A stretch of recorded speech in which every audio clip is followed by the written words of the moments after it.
आज बात करते हैं भगवान धरती पर आए थे तो उनकी मृत्यु कैसे हुई। आओ जानते हैं इस कहानी को ध्यान से सुने और अंत तक सुने। संसार के कल्याण के लिए उन्होंने तमाम लीलाएं रची हैं और लोगों को जीवन का गूढ़ पाठ पढ़ाया। जन्म लेने का समय मकसद पूरा होने के बाद हमारी ही तरह उन्होंने भी दुनिया को अलविदा कह दिया। आओ जानते हैं पूरी बात को। हमारे चैनल सत्य और धार्मिक पर नए हैं तो सब्सक्राइब कर लें, बेल आइकन को दबा लें और ज़्यादा से ज़्यादा लोगों के पास शेयर करें। चलो चलते हैं कहानी की ओर। जब जब धरती पर अधर्म बढ़ा है, भगवान ने खुद यह कई रूपों में अवतरित होकर अवतार लेकर दुनिया का उद्धार किया है।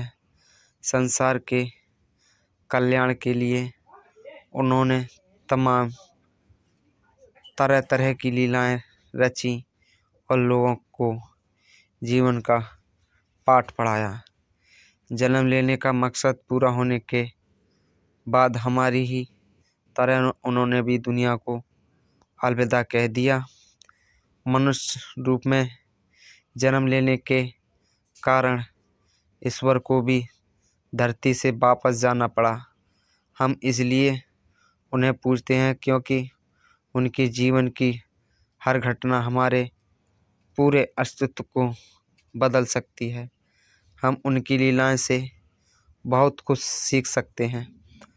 आज हम आपको बताएंगे कि अवतार में संसार में आने वाले देव पुरुष किस तरह यहाँ से वापस गए। पुराणों के अनुसार श्री राम से मिलने एक बार एक संत आए। उन्होंने उनसे एकांत में बात करनी चाहिए। श्री राम ने आदेश दिया कि कोई भी उनकी बातचीत के बीच न आए और इसकी जिम्मेवारी लक्ष्मण को दी। साथ ही संत के कहने पर प्रतिज्ञा की कि अगर किसी ने उनकी बात सुनी और बीच में आया तो उसे मृत्युदंड मिलेगा। दरअसल संत के रूप में वो महाकाल आए थे, जिन्होंने राम से कहा कि हे प्रभु, धरती पर आपका रहने का समय समाप्त हो चुका है, इसीलिए अब आप अपने श्री धाम में पधारें। इस बीच द्वार पर महाक्रोधी दुर्वासा ऋषि आए और श्री राम से मिलने की जिद करने लगे। उन्होंने कहा कि अगर अभी लक्ष्मण ने उनसे मिलने ना दिया तो वे राम को श्राप दे देंगे। लक्ष्मण भाई के आदेश से बंधे थे, फिर भी उन्होंने भाई को श्राप से बचाने के लिए खुद का जीवन दांव पर लगाने की ठानी। वे श्री राम के पास चले गए और दुर्वासा ऋषि के आने की जानकारी दी। श्री राम को अपनी प्रतिज्ञा याद करके बहुत दुख हुआ। वे अपने परम प्रिय भाई की मौत की सज़ा भला कैसे दे सकते थे। पहले के समय में देश से निकाला जाना भी मृत्युदंड के बराबर ही माना जाता था। इसीलिए श्री राम ने लक्ष्मण को देश छोड़कर चले जाने का आदेश दिया, पर बिना श्री राम के लक्ष्मण नहीं रह सकते थे। इसीलिए उन्होंने जाकर सरयू नदी में समाधि ले ली और फिर शेषनाग के रूप में अपने लोक चले गए। उनके बिना श्री राम का मन नहीं लगता था। फिर एक दिन उन्होंने भी इस लोक से जाने का निश्चय किया और सरयू नदी के आंतरिक भूभाग तक जाकर उसमें लीन हो गए। महाभारत की समाप्ति के बाद श्री कृष्ण को इसका जिम्मेदार मानते हुए कौरवों की मां गांधारी ने उन्हें श्राप दिया था। उन्होंने श्री कृष्ण से कहा कि आप जानते थे इस युद्ध का परिणाम कितना भयावह होगा और इतने लोगों की मौत होगी, फिर भी आपने इसे नहीं रोका। मैंने आपसे कितनी बार इस युद्ध को रोकने का आग्रह किया, लेकिन आपने कुछ नहीं किया। पुत्रों को खोने का दर्द अपनी माँ देवकी से पूछो कि पुत्रों को खोने का गम क्या होता है। फिर उन्होंने गुस्से से कहा कि अगर मैंने पूरे मन से भगवान विष्णु की पूजा की हो और अपने पति की पूरे मन से सेवा की हो, तो जैसे मेरा कुल समाप्त हुआ, तुम्हारा कुल भी तुम्हारी आँखों के सामने समाप्त हो जाएगा और तुम देखते रह जाओगे। द्वारका तुम्हारे सामने ही समुद्र में डूब जाएगी और यदुवंश का नाश हो जाएगा। इतना कहने के बाद जब क्रोध शांत हुआ तो गांधारी भगवान विष्णु के कदमों में गिर पड़ी। भगवान ने उन्हें उठाया और कहा कि माता, मुझे आपसे इसी आशीर्वाद की प्रतीक्षा थी। मैं आपके शाप को ग्रहण करता हूँ। इसके बाद गांधारी और यदुवंश के बच्चों को ऋषियों से मिले शाप के कारण द्वारका के लोग अनुशासनहीन हो गए और उनमें बुरी आदतें आ गई। एक बार उत्सव के लिए यदुवंशी सागर किनारे एकत्र थे। इसी दौरान किसी बात पर नशे में डूबे इन लोगों में लड़ाई हो गई।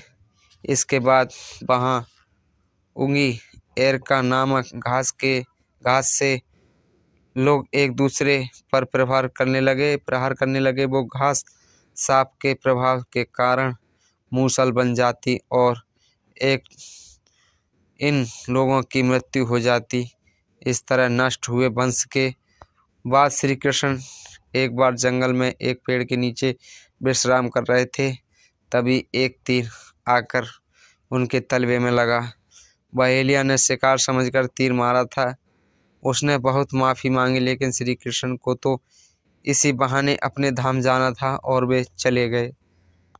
महाभारत के उपरांत अपनी प्रजा की सेवा करने के कुछ समय बाद जब श्री कृष्ण इस लोक से जा चुके थे, तो पांडव भी द्रौपदी समेत स्वर्ग जाने के लिए निकले। ये सभी पांडव किसी न किसी देवता का रूप या अंश थे। अनेक तीर्थ, नदियों व समुद्र की यात्रा करते करते पांडव आगे बढ़ने लगे। यात्रा करते करते पांडव हिमालय तक पहुंच गए। हिमालय लांघकर पांडव आगे बढ़े तो उन्होंने समेरु पर्वत के दर्शन किए। वहीं से पहले द्रौपदी, फिर सारे पांडव एक एक करके मरने लगे। सिर्फ युधिष्ठिर और उनके साथ ही चल रहा कुत्ता जीवित रहा। इसके बाद उन्हें स्वर्ग ले जाने के लिए स्वयं देवराज इंद्र अपना रथ लेकर आए। तब युधिष्ठिर ने इंद्र से बाकी पांडवों के मरने का कारण पूछा। इंद्र ने बताया कि पांचाली अर्जुन से ज़्यादा मोह के चलते और भीम को बल का, अर्जुन को युद्ध कौशल का, नकुल को रूप और सहदेव को बुद्धि का घमंड था। इसीलिए इसके कारण वे सशरीर स्वर्ग नहीं जा पाए।